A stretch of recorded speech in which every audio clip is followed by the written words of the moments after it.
Comeback is real na nga ba para sa muling pagsusuot ng face mask? Ito ang babala ng isang health expert sa gitna ng pagsipa ng mga kaso ng pneumonia na bunsod ng super flu.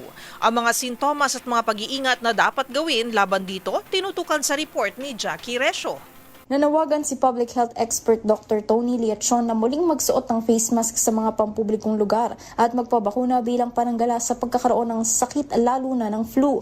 Kasunod ito ng 63 kaso ng super flu na naitala ng Department of Health o DOH sa bansa.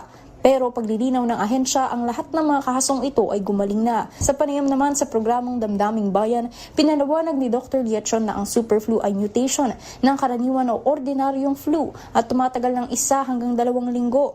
At ang nakikita niyang dahilan para tumaas na rin ang kaso ng pneumonia sa bansa. Kaya panawagan na rin ni Liachon sa DOH na magkaroon ng pagtatala ng mga kasong ito para ma-monitor kung saan mga lugar sa bansa ang mayroon na ng super flu.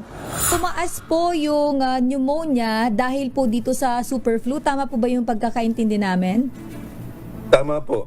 Tama po yun. Maraming admission. Kaya isa rin sa hinihiling ko sa ating secretary at sa DOH, lahat ng tala ng mga hospital sa private maging sa government, magkaroon po kayo ng reporting every day so that malaman natin kung tumataas at makita din natin which areas of the country ang meron so that they can protect.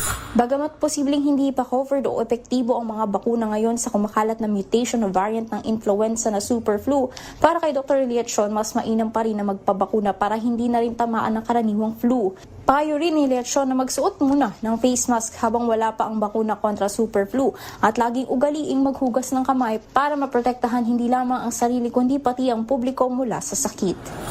So I encourage everyone to wear face mask. Okay. I encourage everyone na maghugas ng kamay at mag-social distancing. Until such time, sinabi ng Department of Health na bumababa na itong kaso, until such time na dumating yung bakuna na sinasabi ni Dr. Solante. So, 1 quarter lang naman yun eh. Ngayon, kung ayaw nyo mag-mask, edi okay lang naman yun. Choice naman nyo po yun eh. Pero ako, I would encourage everyone to wear face mask muna to protect yourself. Kasi if you protect yourself, you protect your family. Yes. Para sa MBC TV Network News, ito si Jackie Resho ng DZRH, una sa Pilipinas, una sa Pilipino.